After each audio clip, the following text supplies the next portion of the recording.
Alright, so let's multiply first by converting to fractions. 3 times 2 and 1/10 is, you can think of that as 3 over 1 times 2 and 1/10 would be, as an improper fraction, would be 21/10. You multiply across, 3 times 21 is 63 and over 10. And you could write that as a decimal 6.3, 6 and 3/10. For 2 and 5/10 times 1 and 34 hundredths, 25/10 times 134 hundredths. See here, 10 goes into 25. Well, I guess you can divide those by 5, so I have 2 and 5 there. And that 2 goes into 134 67 times. So if I multiply across, 5 times 67 is, 5 times 6 is 300, plus 35, so 335 over 100. And that becomes 3 and 35 hundredths.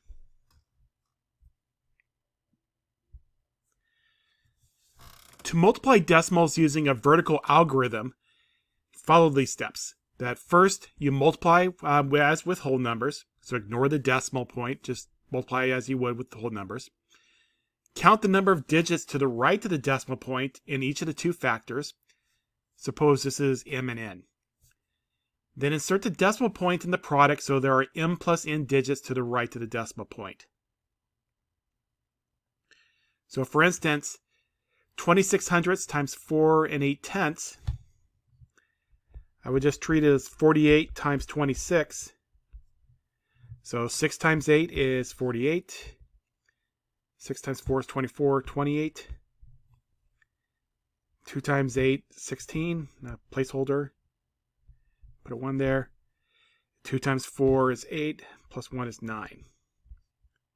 So 8, 14, and 12. Okay, so now we count. There are 2 digits for the to the right the decimal for the 26 hundredths, and there's a third one. So I would want to put my decimal in a place where there are 3 digits to the right. So 1 and 248 thousandths. Right. How about this one? 7 and 6 and 5/10. So I'll put the 65 on top and the 7 on the bottom, just to make it a little simpler. 7 times 5, 35. 7 times 6 is 42, plus 3 is 45. And I see 1 digit to the right of the decimal point, so I'll write my answer to have 1 digit to the right of the decimal point. So this becomes 45 and 5/10. For one more example, 8 and 19 hundredths times 10 and 6/10.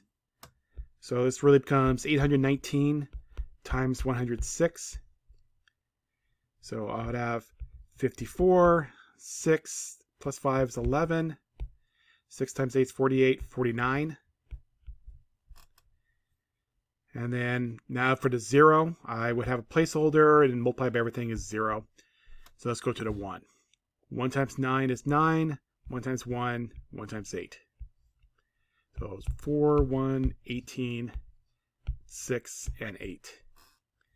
And then I count. I see 2 digits to the right of the decimal and a third one. So my final answer would have put my decimal in a place where there's 3 digits to the right.